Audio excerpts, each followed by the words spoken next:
Hello, and welcome to another episode of Voices to Dream. I'm your host, Suzanne Mann, also known as the Challenge Girl. Voices to Dream is about interviewing guests from around the world and sharing our stories and our wisdom in the hope that we can all learn from them. Because for me, having conversations, listening to people's stories is truly how we learn and love and become more compassionate people. So through sharing our voices, I also hope that we also are able to dream a bit more, open up our lives to the dreams and hopes of those things around us, stop being scared and realize that it's our dreams that keep us going. I hope you enjoy our guest today. He has a magnificent story, and truly, you will definitely hear how he has made his dreams come true. So enjoy. Please like, subscribe, comment, and share, because I guess my biggest hope is that with these podcasts is that more and more people are able to hear them, not so much from me becoming popular, but because I want my guests' stories to be heard. They are all such brilliant people and truly deserve to have a very large audience. So thank you for being with me and enjoy the show.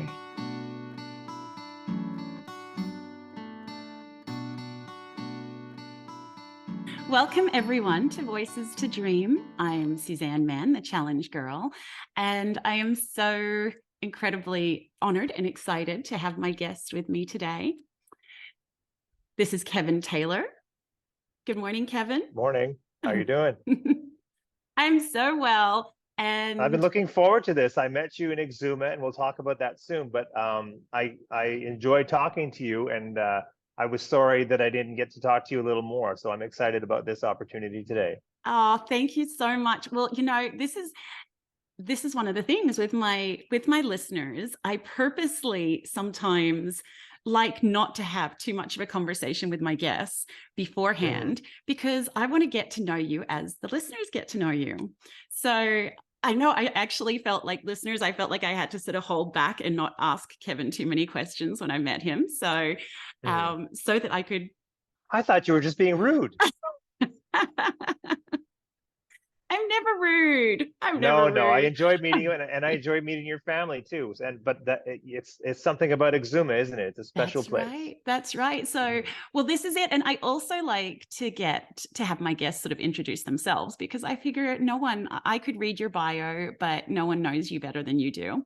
But the little bit that I know about Kevin that we're going to get into. So Kevin is a writer, director, producer, man of many, many talents, and also runs charity events, lives in the Bahamas, has an incredible life story to tell us today. So I'm so looking forward to it.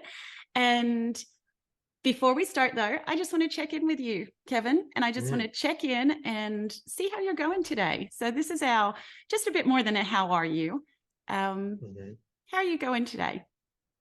Well, it's an exciting time for me. I'm actually on a bit of an upswing, and I'm very excited about it. And it has been a really tough pandemic for a lot of people, including myself. I have a kind of a mom and pop production company in the Bahamas here, and I've had that for an excess of 20 years. And most of my work was with the Bahamas tourism product, whether it was the Ministry of Tourism, working with Bahama or Atlantis, basically helping to promote the Bahamas tourism product. And that could be whether it was from public relations and marketing, or taking beauty shots of the island and just getting the word out about the Bahamian tourism product. And things were going very well. Then the pandemic hit, and a lot of things went away for me. And through no fault of their own, the hotels have to make cutbacks. And so rather than cut staff, they're going to cut some outside vendors. And so that was my case, since early mid 2020. And so it was a real struggle. But as we'll talk about later on, it's how you deal with these ups and downs, and these struggles that kind of define you, or make you realize what's important. And the pandemic, although it was tough financially, and I always say to people, I didn't have a very profitable pandemic, but I had a Yeah. very productive pandemic. So Yeah. we can talk about that soon if you want. But in terms of how I'm feeling today, I'm feeling very excited about the future, more so than I have in a little while. And as you can see, I'm not a young guy, so to have this kind of upswing after some real down times, it's a good feeling. So thank you for checking in with me. I feel very optimistic. Beautiful. Beautiful. I love Mhm. that. Yeah. Okay. Well, let's get into how you came to be you then. Mhm. How who is Kevin Taylor? I guess let's start with the how did you come to be where you are now? My guests may not realize because you have an incredibly beautiful autumn background there, Mhm. but you Yes. Kevin is actually coming from the other side of the island to me. So Kevin's Mhm. also in the Bahamas, but he's on the east side and I'm on the west side. And how did you come to be in the Bahamas? Can you tell us a little bit about your earlier life, because you're still looking Sure. pretty young to me, Kevin. We're not saying anything about you being old, that's for sure. Little grayer than I used to be, but um, so I was born and raised in Canada. I was born in Northern Ontario, Kirkland Lake, for anybody out there who knows about Northern Ontario. My dad was a police officer with the Ontario Provincial Police, so I moved around a lot as a little guy.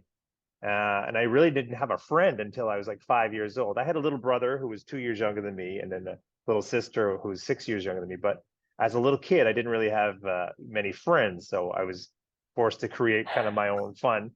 And we moved around a lot, as I said, but we kind of settled in Sault Ste. Marie, Ontario, where I lived until I was 12. Then my dad got a new job with a different ministry and became part of the fire marshal's office. And so his job took him down to the Toronto area, the GTA, and we lived just north of Toronto, where I was from my teens until I moved down here. And how I moved down here was in school in Toronto. I lived with one of my best friends from high school and growing up. We played baseball together.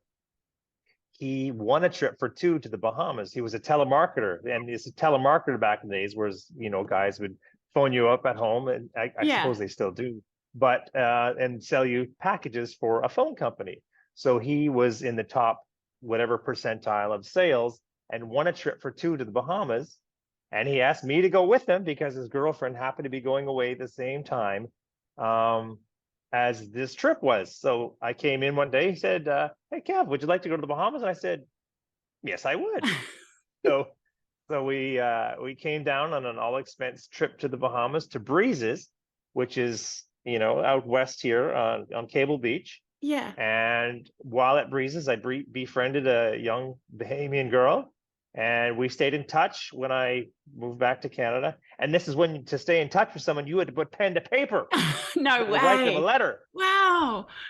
So, and there was no Facebook, there was no No, cell phones. You no. had to put pen to paper to write them or call them on the phone, which became pretty cost prohibitive back then. So I I came down for another visit. She came up to visit me. We got engaged, Oh my and then I goodness. ended up moving down in September of '96. We were married in April of '97.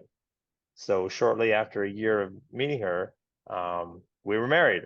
And now, 25 years later, three boys, two are in university. One just finished with his master's, and we have one at University of Toronto, and I have a 9-year-old. And as a 50-year-old man, I'm just kind of feel I'm finally gaining steam uh, to pursue what I want to do, and that's filmmaking and chasing, being creative and chasing my Yeah. dreams. And when you raise a family and you have other obligations other than to yourself, you kind of put your dreams aside, and you think, well, maybe I'm not supposed to do that, or maybe it's going to just stay a dream. But because of the pandemic, it really forced me to focus on, well, what do you want? Your life could end tomorrow. What is it that Mm. you want to do? And luckily I had um, I was sort of quasi adjacent to film work because I'd done a lot of editing. I'm an editor and cameraman by trade, so I did have a bit of a background. So my chops were always really good, but it was kind of being the creative and telling the stories I wanted to tell Mhm. rather than propaganda for a hotel or for Yeah. a destination. Yeah. So that kind of started the journey. So K- it's been a long and winding road for sure. Oh my god. Well, I've got to go back a little bit. Mhm. I got to go back into this story because so you're telling me that you just so happened to get invited on this trip by your telemarketer friend, which is Yeah, where then you met your future wife. correct. Oh That's my right. And goodness. it's So was these he little decisions. And my friend, his name is Tim. Tim and I have been friends since we were 14 years old. And there's little choices you make Yeah. in your life that spin your life in a totally different direction. Because we met through baseball, and one day he didn't have a ride home, so me and my dad offered him a ride home, and we've been friends, Oh my since that day. goodness. 14 years old. That's what, 34 years now. So these little choices and chances and yeses, just to Yeah. say yes to something, will spin your life into a totally different direction. Now, coincidentally, I used to walk to school um, with a young lady in my neighborhood. We used to walk to high school together. That is now Tim's wife. So I introduced them.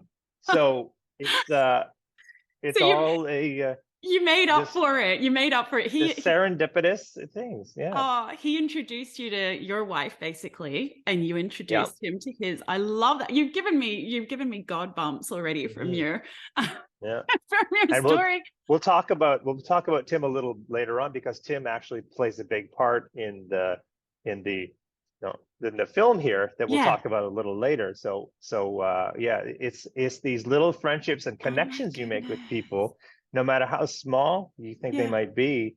Um, I You think that's never why it's know. important that I'm not a jerk all the time. Just you never know when someone can help you or when you can help someone else. That's right. Oh my goodness. Now, was he your best man? Tim couldn't make my wedding, but he would have been, yes. Yeah. Well, my Oh, brother was my best man, but he yes. definitely would have been Yeah. in my wedding party. But he couldn't make it down to the Bahamas that time. But Wow. he's been a couple times since. Yeah. Oh my goodness. That is just the best story. I Mhm. love it. I love it. Yeah. And his girlfriend at the time just happened to not be able to make the trip. It's synchronicity. It's just Yeah. magic, isn't it? It was just a stroke of fate that I ended up, living with him down in Toronto too when he was at school. So there's, Yeah. all kinds of different twists and turns that'll send your life spinning in a totally different direction. Oh my goodness. Oh my Mm. goodness. That's And I we'll, love and it. a little later when we talk about a future project, that I have a story that will blow your mind about how when you're when you're on your authentic path, I think the world will conspire to help you. Yeah. When you're on your true path, you can actually bend the will of the world Yeah. to suit your needs. Yeah. I think. I have got to agree, Kevin. Okay. So, well, I'm just gonna tell you my quick story. So I was actually I was thinking, I'm not sure who I need some I'm not sure who I'm going to interview for the podcast next. And Mm, I'd contacted a few people on Instagram and things had sort of fallen through. And I thought, oh, I'm not really sure, but I put it out there.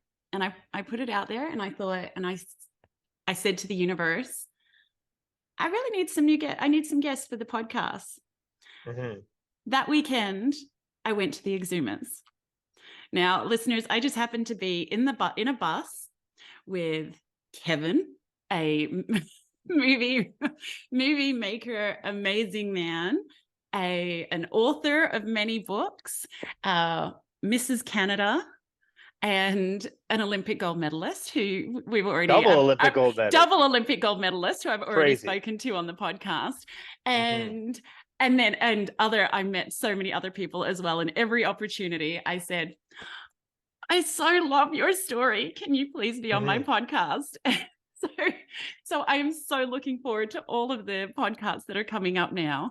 And Mhm. truly, I do. I believe that you put it out there and be yourself, and it comes to you when the time's right. So It's important how you put it when you say you put it out there. You have to put it out there to manifest it. I'm a long distance runner, and when I was at the kind of the bottom of my despair about what I was going to do, you have to realize that you need to tell the universe what it is you want. mm, And if you don't manifest, or if you can't articulate it, what you want, then how is the universe going to find you, right? that's You right. have to be you have to be somewhere where the muse knows where to find you.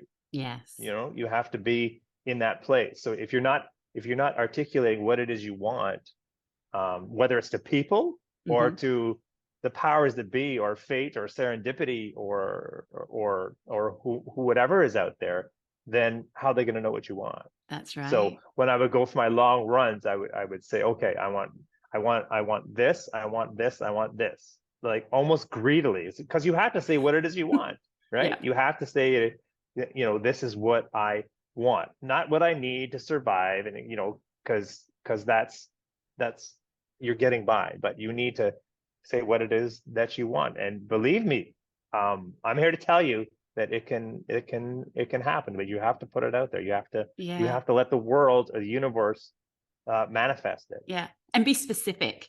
You need to be Very, specific. yeah. You can't just say I want to be rich, No, right? that's right. That's Yeah. right. You might rich in what? Rich in Hmm.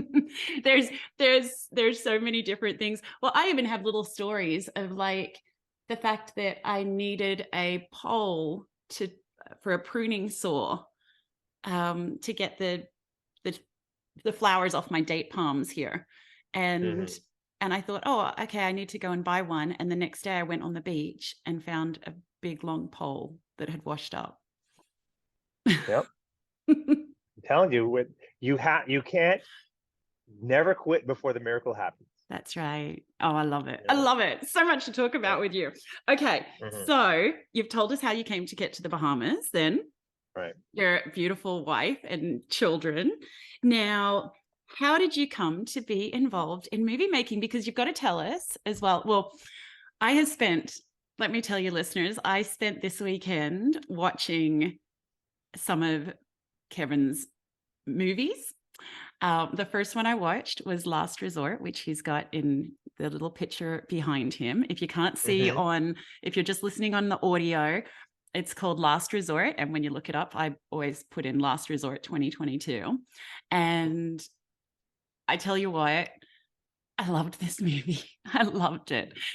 But I'm pre-warning everyone. It is sad. It is sad. So I have so much that I want to talk to you about with this movie. Um, Okay. because Kevin, you wrote it, didn't you? You wrote it, I did. directed it. You're one of the Hmm. producers, Yeah. fully involved in this. It is a beautiful, Editor. beautiful movie. Beautiful movie. Hmm.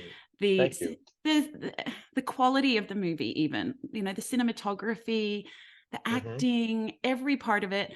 I was bawling my eyes out the whole way through, but afterwards, it was it actually felt so cathartic. I was Hmm. I felt spent afterwards, but at the same time, it was actually a night. I was watching it a night here where then a storm was coming, and I have a Hmm. beautiful view across the ocean. And afterwards, I went and I was watching the storm as it was coming in towards us. And it just I really felt the beauty of the moment, and it made me want to dance and just enjoy life, Hmm. because that for me as well is what this movie does. It is a beautiful, there's so many beautiful themes in it, that about the different ways that people deal with death. Um, there's so many different characters that deal with it differently, and Hmm. I just loved it. So please tell us about. You're so kind. Oh, Wow. Very, thank you so much. I really was touched by it, and yeah, and I actually I told everyone else to go out to dinner. I said I'm going to Hmm. watch this movie. I was already in a bit of a sad mood that day anyway. Oh no. Maybe Oh I was a little no. I know angry I with didn't help everyone. then. No, no, no, no. It was so it was perfect. It was perfect. And I said to everyone, leave the house, go out to dinner. I'm watching this movie. This is me time, and I'm going to Mm-hmm. be crying. So leave. So I Well, loved you're it. But very kind. That's a great review. Thank you. tell us about how you came to come into movie making, and this movie in particular. And I also want to talk about Joseph Spence. I've watched that too, but let's start with Okay. Oh, Last you did. Resort. Oh, thank Yeah, you. yeah. Okay, so well, as I mentioned before, I've kind of been film industry adjacent. I've had a Mm, production company for a number of years, so I've always been a shooter and editor, but I haven't had a chance to really tell my own stories. Although mm, they've always been, in the back of my mind. I've always been an avid reader. I got into Stephen King probably when I was way too young.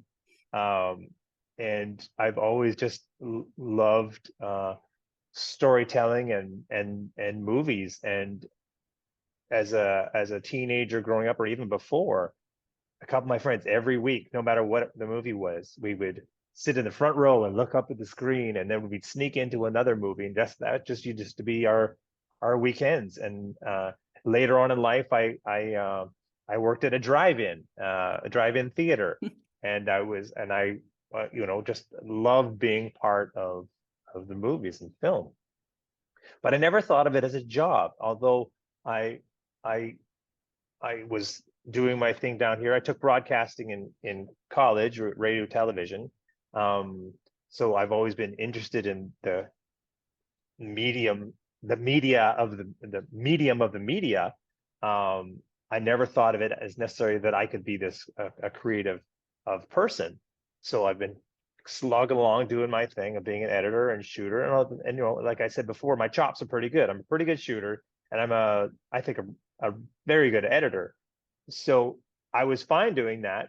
Um, and but I felt that the more I watched other people tell their stories, or people in my universe that were my age or younger started telling their stories, it's kind of lit a competitive fire in me. And I said, you know what, I could do that too. There's no reason I can't do that. I have the skill set. I just don't have, the money.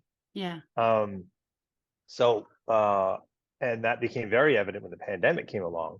And so I told myself when the pandemic came and we were locked down, I said, I need to be creative and I need to be productive. So I started writing, and I wrote 9 screenplays. I'm on my 11th now since the pandemic started, but I wrote 9 screenplays. Every Wow. day, my job was to do 6 pages.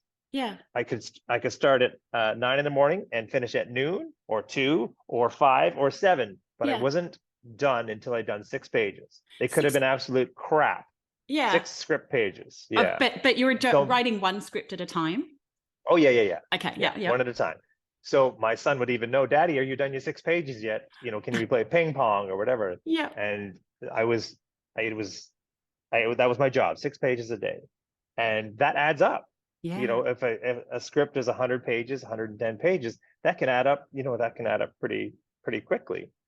So I wrote, and I got a little better, and then um, I said, well, now what do I do? I have these scripts, and one is an action movie, one is a horror movie, one is drama, one is a three are biopics. But how, it's fine to have them, but it's not art. It's not art unless you ship it, right? Mm, So how are we going to get people to see this? So I went on Facebook and put it out there, well, I had to decide on what movie I was going to do first. So I wrote this movie, Last Resort, that takes place in basically one location with only a few characters, and mostly two people in rooms, and just uh, it wasn't any no helicopter chases or car chases or explosions or buildings coming down. It was just conversations. So Yeah. I said, you know what, this probably won't cost that much money. Let me put it out there that I have this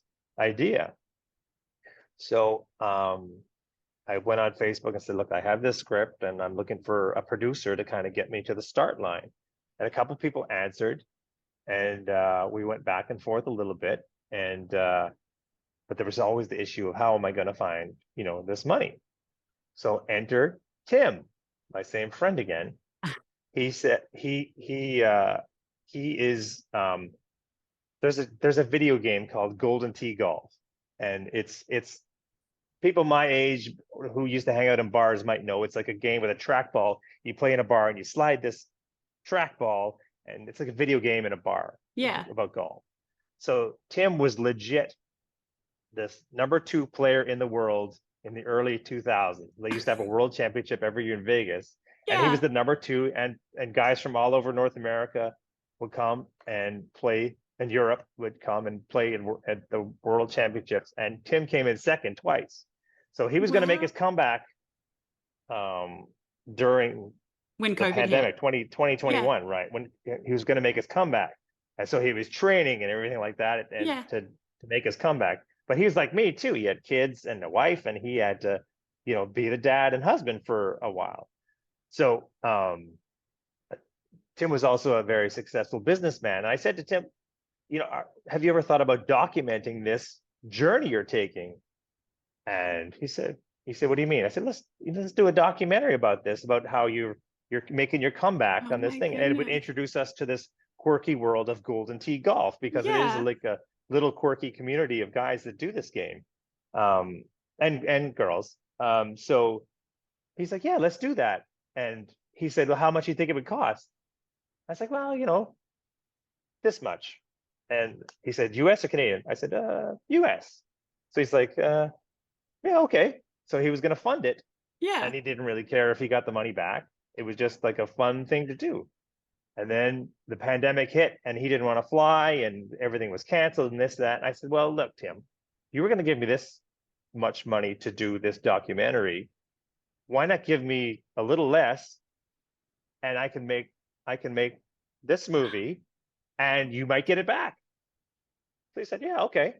So handshake agreement, a best friend, what a great friend. And that sent me on my way. Now that we had producers who were interested, and we had a little traction with financing, Yeah. it wasn't it things went together very quickly after that, because I put the message out on Facebook that I wanted to do this movie. That was in August Yeah. of 2021. Wow. We shot this movie from the November 1st to November 14th of 2021. So it was only a couple of months. We Yeah. cast everyone, we found the location, and we made it happen, and on that shoestring budget, on 14 days straight, in our location in Waterloo, Ontario, Canada. And what you watched was the end result. Oh my goodness. That Mhm. happened so quickly. I can't believe it. Super fast. Yeah, we shot it in 14 days. And after we shot it, I forced myself to not watch it for I tried to do 2 weeks. I think I ended up like 4 days before I started editing it, because I wanted to get my hands on it, Yeah. because I wanted a little perspective and a little time away from it. But I was done the edit by beginning of the year, I guess. And then we had to, it goes through its different stages after that. We brought in another editor, and I sat with him just to chop it down a little more. Yeah. And then we had to get it colored and scored, and yeah, that was the first couple months of this year.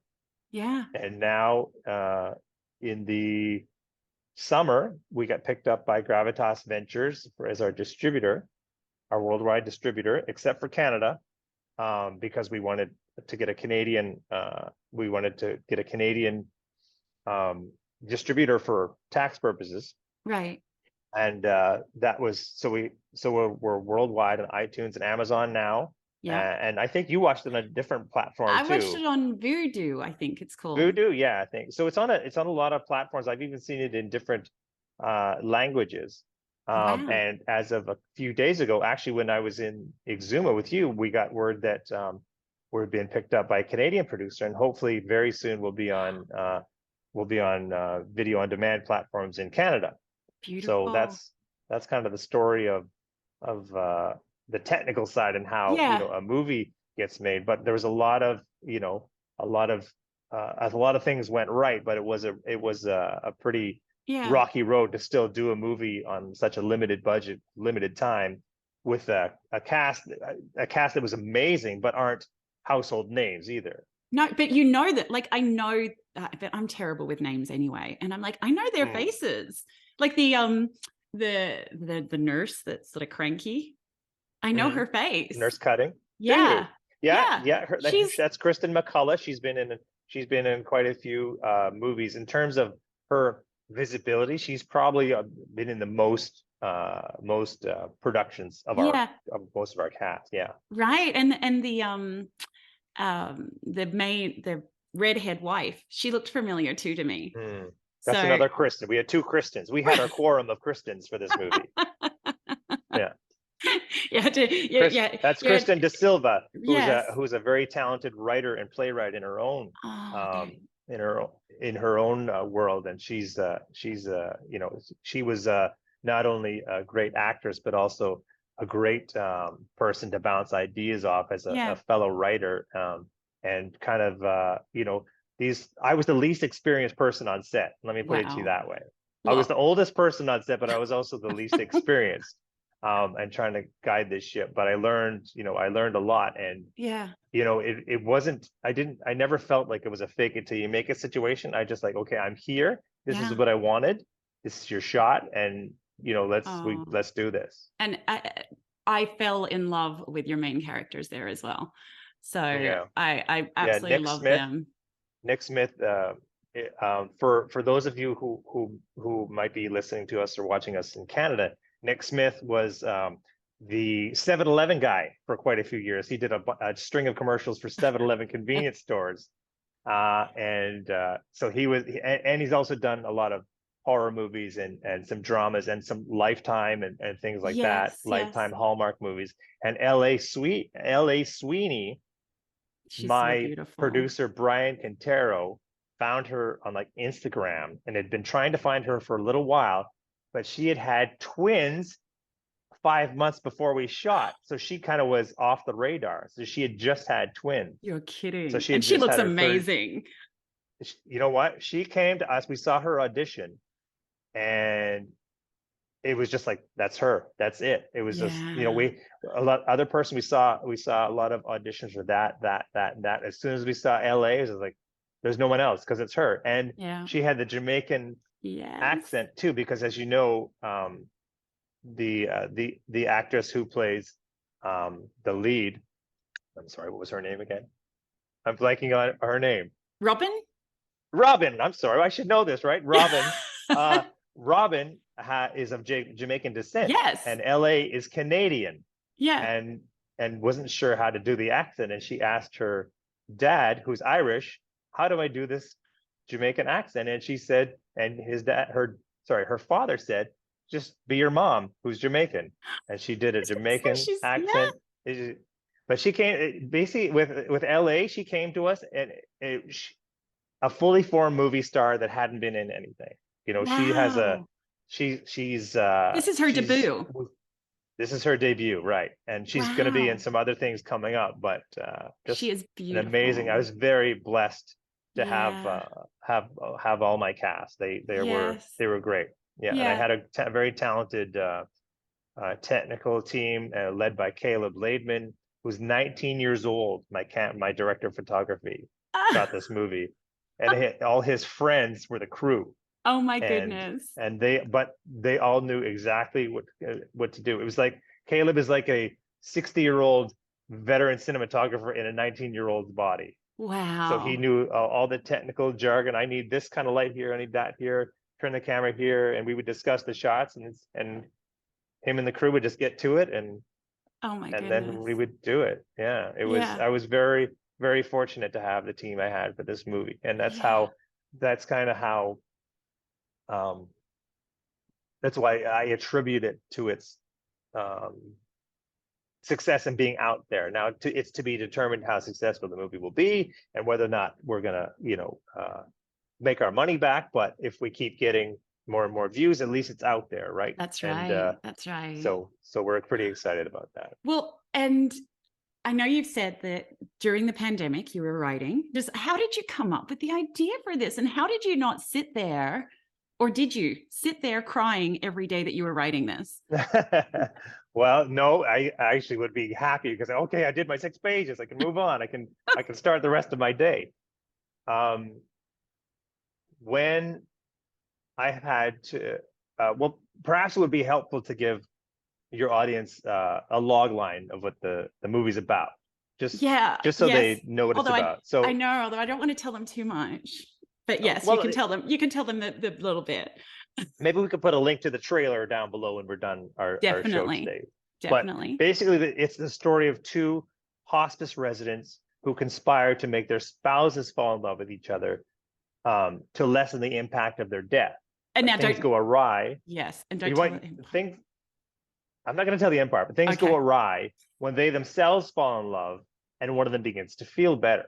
So I guess basically, I've had a couple of three grandparents go through palliative care or hospice care in the past, in the past 10 years or so. So I always thought when you go into hospice care and you basically decide that I'm not going to fight anymore. I'm going to I'm going to pass without any medical intervention. It can't be an easy decision to make. Now, what if you're in one of these places and you fall in love, or make a friendship at the end of your life that changes your life? How would your husband react to that? How would your wife react to that? For you to essentially develop feelings and love and friendship with someone else in hospice care as your lives are ending. Mm, So when I kind of posed that question to myself, I said, you know what? Maybe we make it two younger people rather than old people at the end of life. What if we made it two people more in the prime of their lives that are dying? You know, how does it feel to fall in love and have all the same mm, emotional triggers that love gives to people, that euphoria, that joie de vivre? How does that can that make one feel better? Can mm, that cure someone? So these are all questions. And if you were being cured, well, how would your husband feel? mm. How would the wife feel if about you having this connection with another person? So these are the questions I asked myself as I went into writing it. So I didn't actually write a lot of drafts. It's pretty much what I wrote is pretty much on the screen, except for what we changed um, on set. I would Yeah. say, okay, let's say this instead, or let's Yeah. do this instead. But that's where the art happens, right? That's the art of it all. Like you tell a story 3 times, they say when you do a movie. You write it, you tell it once there. Production, when you shoot it, you tell it there, and then in editing, you tell it a third time. So I was Right. lucky enough to be the guy that Part of was all able to of tell the it. story 3 times, right? Wow. Hmm. Wow. Well, you imagined it very well in my mind. You, Thank you. you really did. You really did. So everyone figure out a way to watch this movie. So I may have had to use a bit of a method to get there, but anyone can message As long as me. I got my $4. I definitely paid for it. All right. Yeah. In the right now, well, I can say since we're in the Bahamas right now, Mhm. and any Bahamians or Bahamian residents that might be listening, you can watch the movie um, on iTunes and Amazon and a few other platforms, but you'll have to use your VPN because it's currently not available outside of North America at the moment. But we just, Yes. as I said, we've had US. It was released on October the 25th, so just about a month now. And so it was out in the US, and now we have Canadian distribution, and it will be out soon on one of the Canadian platforms. So stay tuned for that. But in the Bahamas right now, for all my friends and family in the Bahamas, you'll have to watch it via a VPN. Yes, well, and our Australian, well, we have listeners from all around the world, but definitely our Australian listeners, and I guess anyone. That's what I had to do as well. I had to use my VPN, Right. and then, but then because I have an Australian credit card and stuff, you have to just do other stuff. But no, there are plenty of platforms to find it on, and you can definitely do it, and it is so worthwhile watching. Well, thank you. You're a great critic. I appreciate your kind words. Well, then I was inspired because Kevin's not just a one-trick pony here. Then I was inspired to watch something completely different from you. When we were away, Kevin had mentioned that he'd done a documentary on Joseph Spence, and as I'm sure you are very used to people saying, especially in the Bahamas, because that's part of what the documentary is about. I said, I don't know who Joseph Spence is. And Nor do most people, this is it. This is it. unfortunately. And so it's called Joseph Spence, the virtuoso from Small Hope. Have I got that correct? That's correct. And I was able to watch it on YouTube. And I loved it as well. I loved it because I just thought, oh my gosh, how do I not know about this man? And after I watched it, I looked up Joseph Spence on my iTunes, and I've been listening to him ever since. One of my favorite. Isn't it happy music? Doesn't it make you feel happy? It is so good. One of my favorite songs is, and it's so weird because I don't even understand what it means, but the Come Run See. Come run see, I think, Jerusalem. Yep. And I'm like, come run see Jerusalem. That's right. Yes. And yep. I'm going, I don't even know what this is about, but it made me, I love it. And I can't get it out of my head.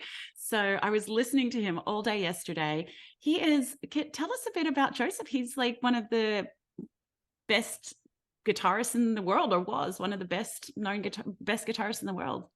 Yeah. In folk circles, a lot of people will still say Joseph Spence is one of the greatest folk guitarists that the world had ever seen, in terms of not just his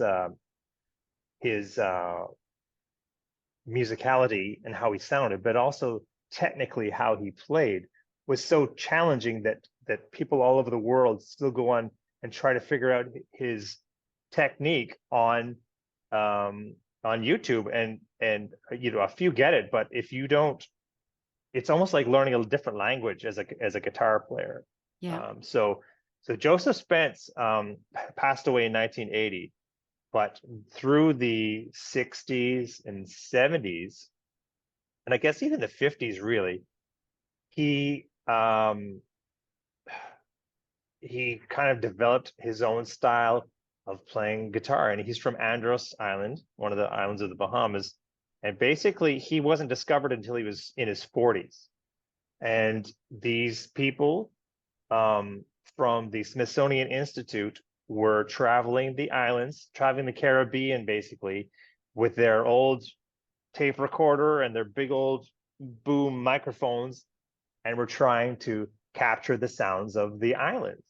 And they happened to come upon this little town in Andros, and they were walking past a construction site, and they'd come through the mud and everything, and there were no roads then, and they heard what sounded like three guys jamming on guitar.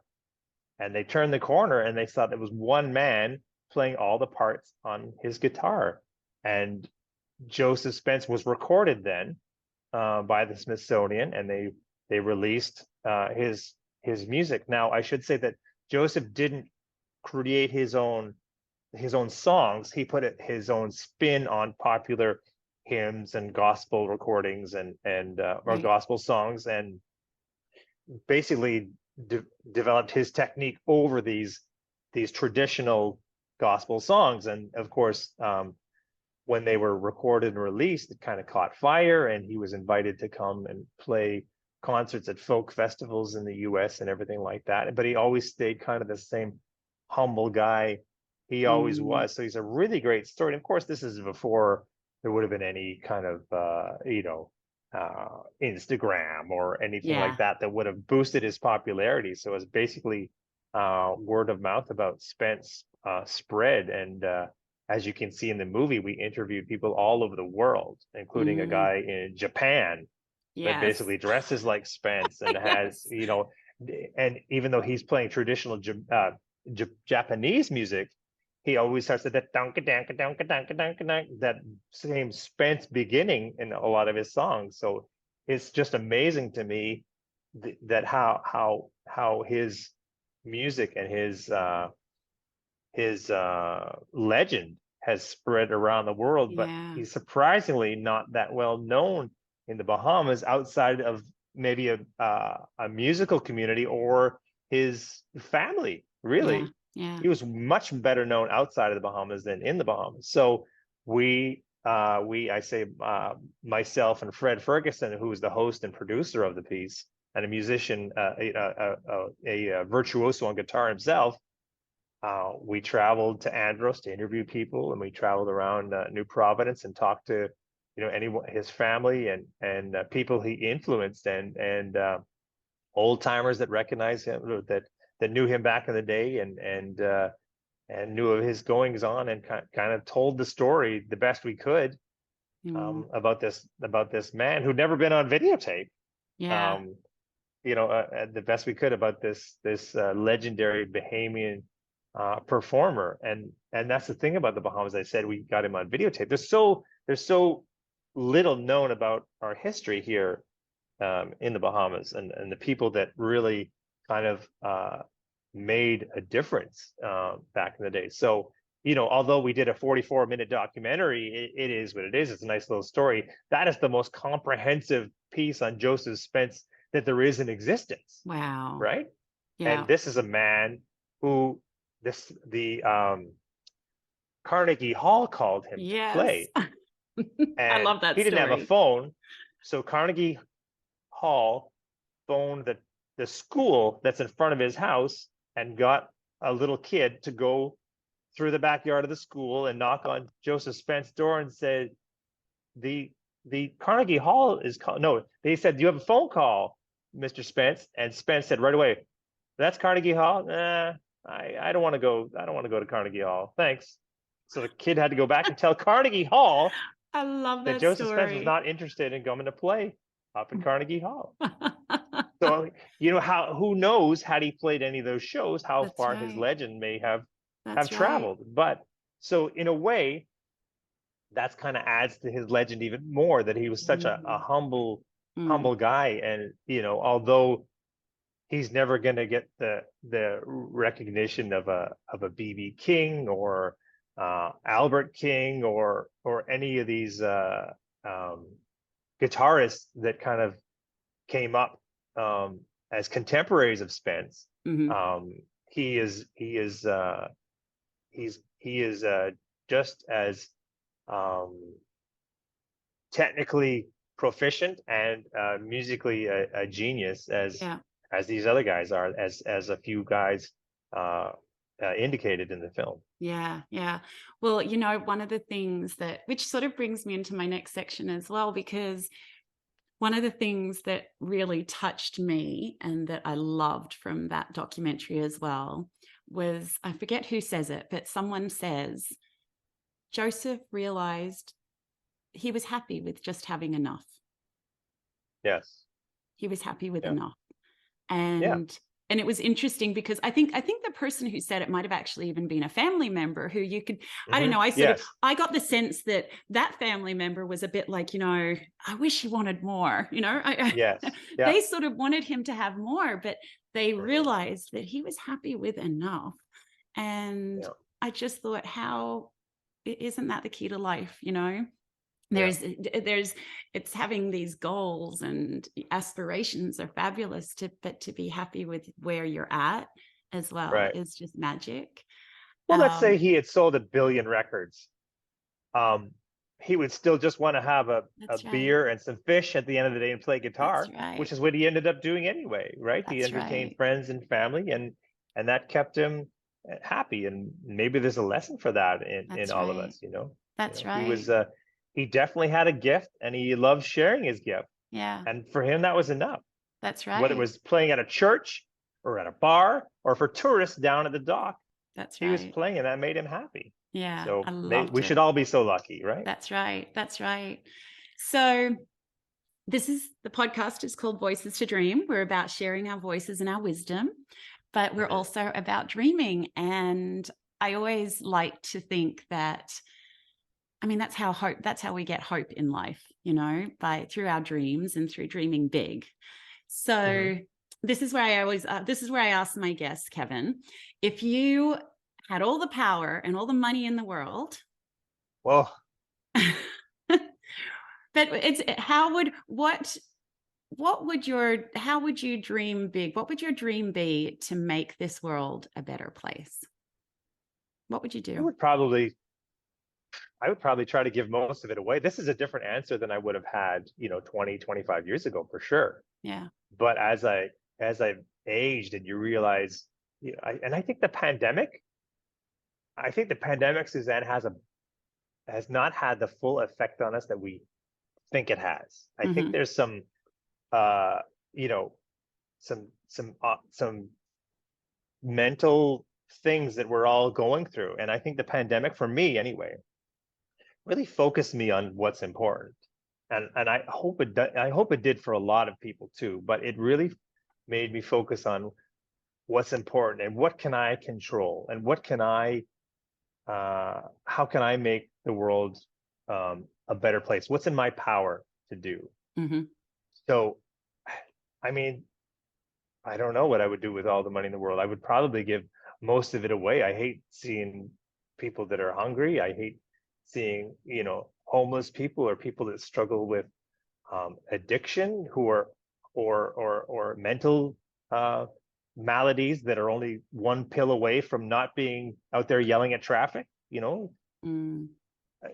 I wish those people could get the help they need.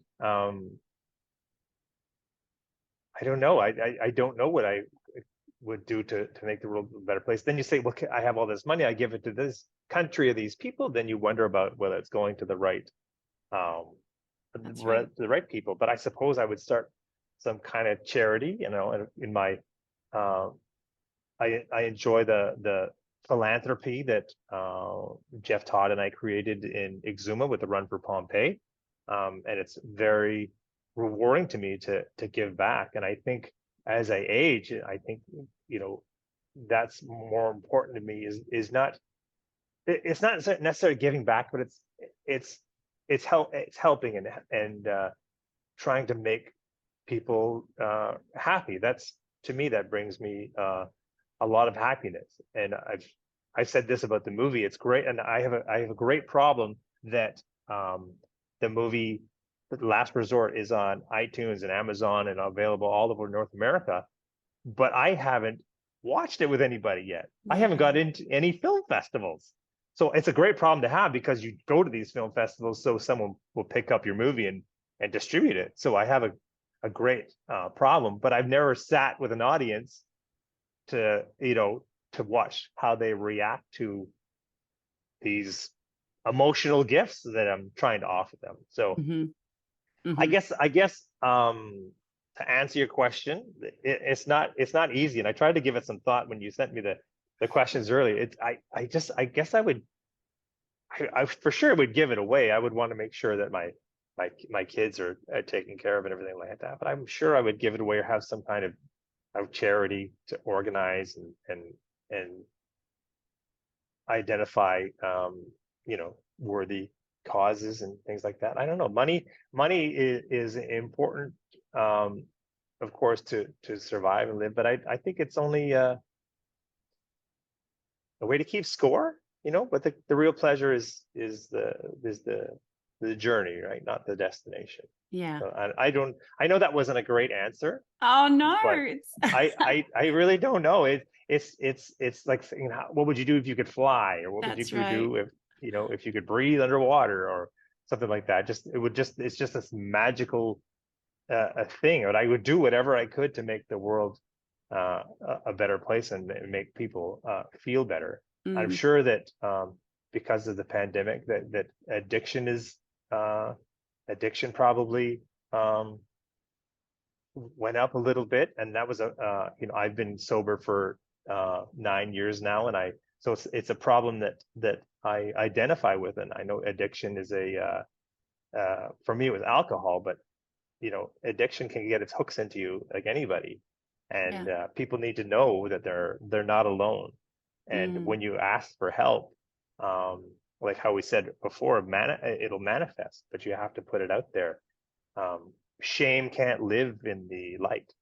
So when you're able to be vulnerable and communicate about your shortcomings, people realize that people will people will come forward, and you realize you're not alone. But it's making that first sort of call for help that is the hardest thing to do. But if you are able to do that, then the world will kind of open up for you. Mm. And I think we had talked about it earlier. I'm not sure if it was before we started rolling, but I said if you're on your authentic path, if you're doing what you're supposed to be doing and you're on your authentic path, the universe will conspire to help you. You can bend the entire world to what you want to do if you're leading your authentic life. You're the Yeah, movie director of your own life, aren't you? You can you control are. everything. Everybody around us is an actor and a set, right? So you're the director of your own life. So you have to take control of it. You are. Oh, no, Kevin, I think that was a beautiful answer. And I have to say that I actually think that, well, personally, I think that you're doing it already in things like in Last Resort, in the movie, that Mhm. character that Robin plays.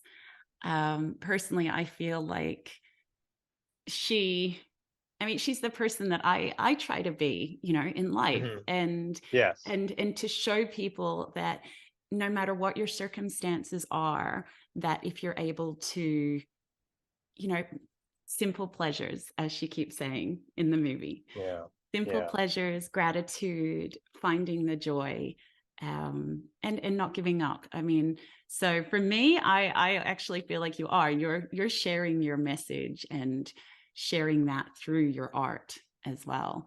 So I think that's beautiful. But I really like that you said about gratitude, because it's something I tell myself, you know, all the time, is to live in gratitude and try to be grateful for what I have.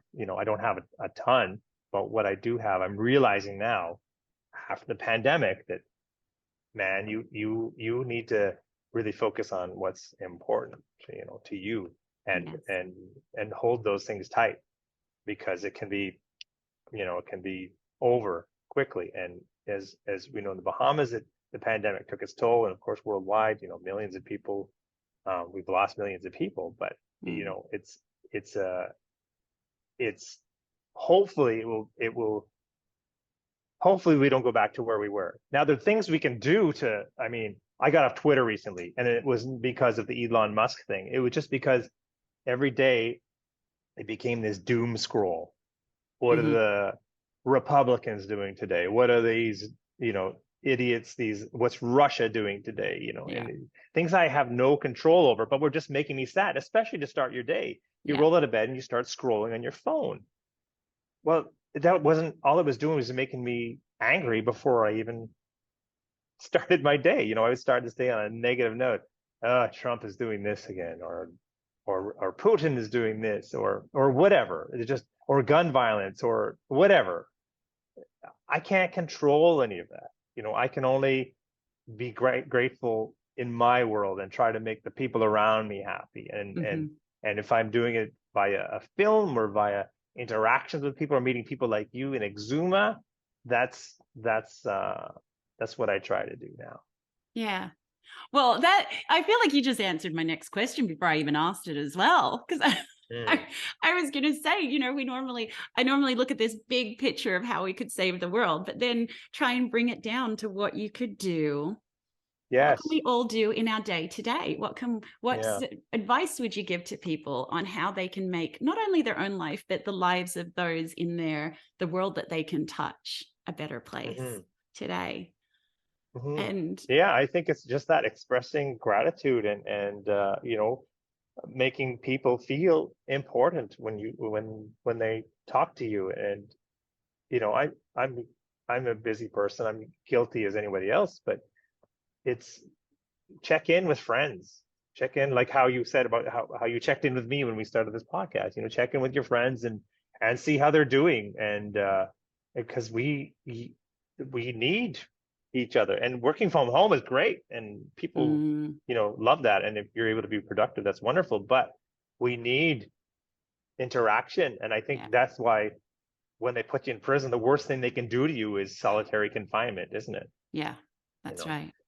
so we need people. The pandemic basically killed one of my grandmothers because we finally convinced her to go into um, a retirement community.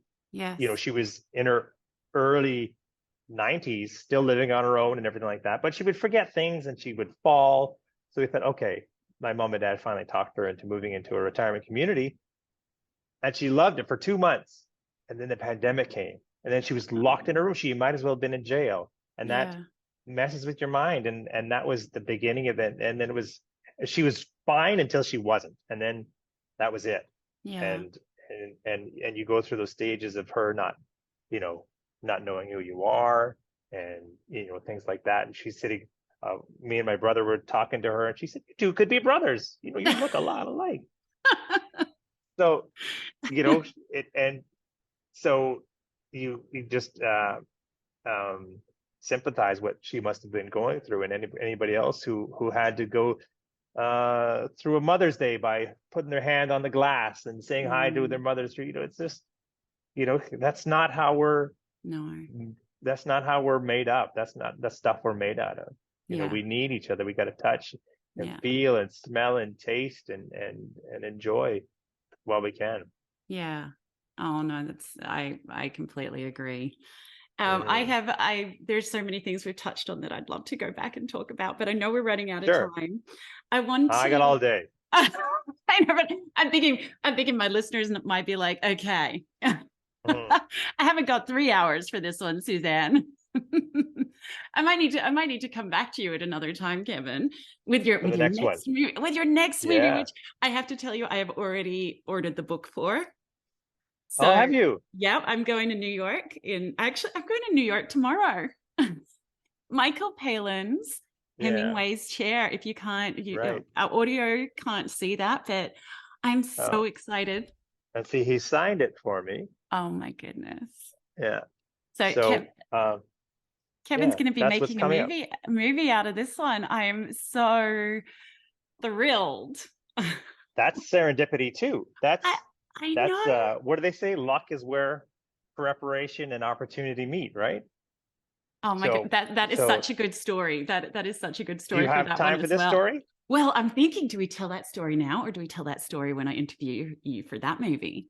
about that movie? Yeah, we can. Okay, but yeah. So that's what's coming up. I'm going to be working with Michael Palin, Sir Michael Palin, comedic legend Love him. from Documentary Monty maker. Python, filmmaker, environmentalist, world traveler, Yeah. author. So Sir Michael and I are collaborating, and I'm writing the screenplay right now. So right now, writing is my full-time job again, but Love except it. this time I'm being paid. So so that's a good thing. So that's going to be coming up.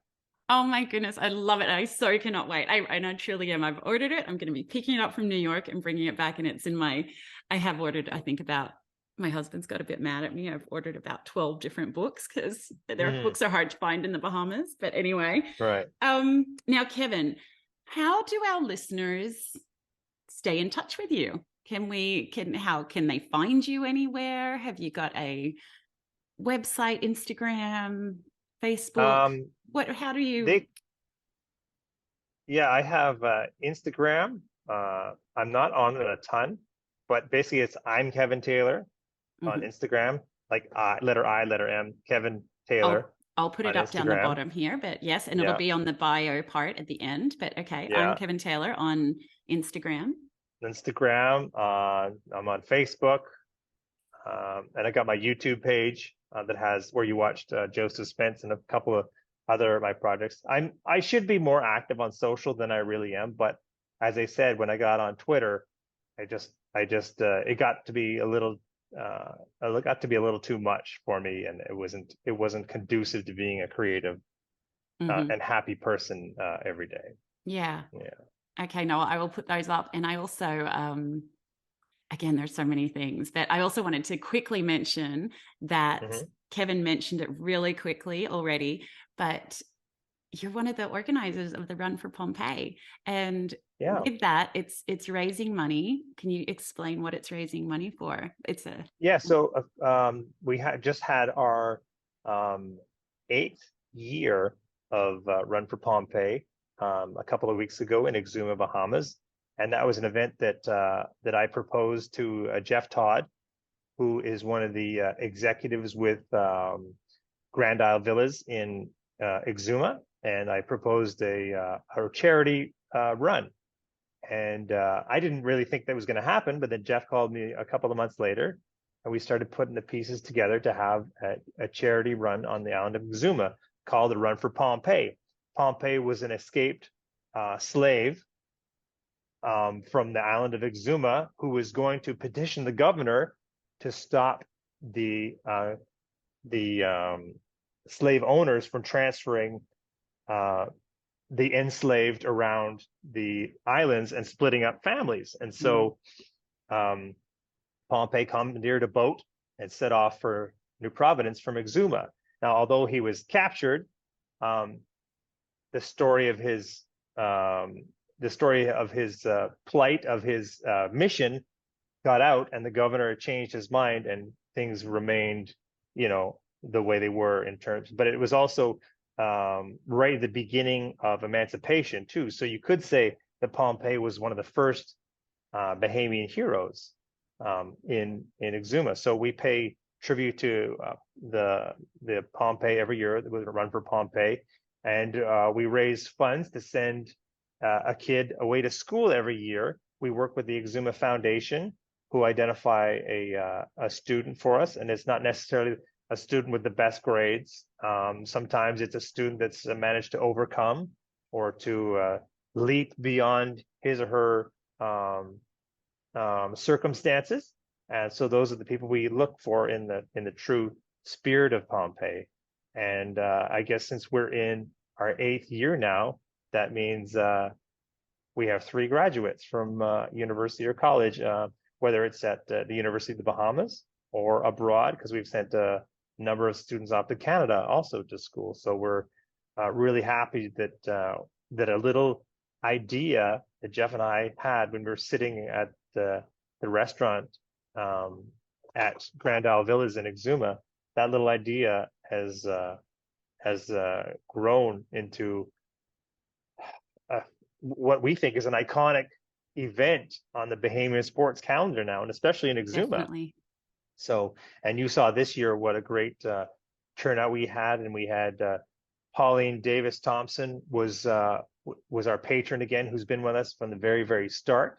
And we had Mrs. Canada come down from Ottawa, and those 2 ladies were able to go and talk to students in Exuma and really spread the message about no matter where you've come from, that's not your story.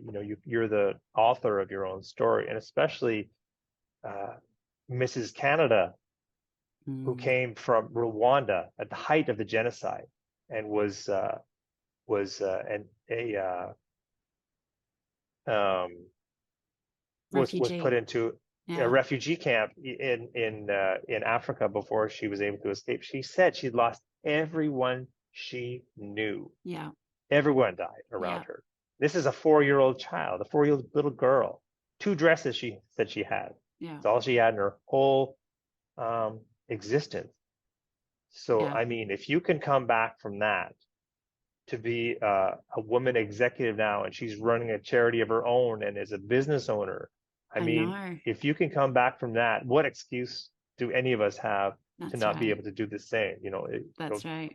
If you've lost everyone around you being hacked to death at the Yeah. height of the genocide in Rwanda, and of course Pauline Davis, who calls herself a barefoot girl from Baintown, um, rose up out of the inner city um, of Nassau with a gift, and she could run fast, of course, and that's wonderful. But she's one of those things where it takes a village, because without coaching, Hmm. without discipline, and without believing in yourself, um, there's lots of talented runners out there, That's but right.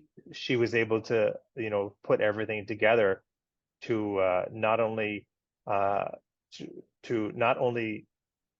get out of the Bahamas and on a full athletic scholarship. She became the junior, what was she, junior gold medalist, or the highest ranked Yeah. sprinter in the United States, and Yeah. then on to become an Olympian from 1984. This 1984, the Carl Lewis Olympics in Los Angeles.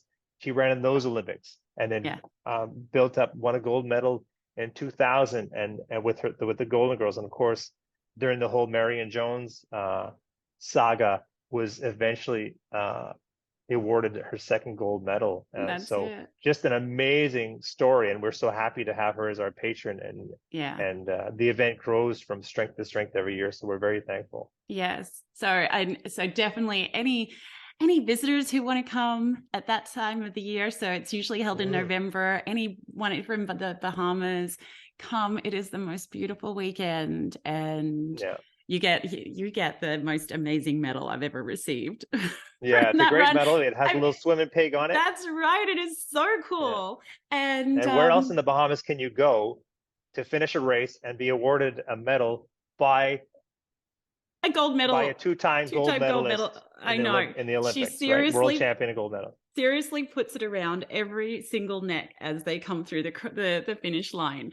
So Yeah. and I was lucky enough to have Kevin there on the microphone.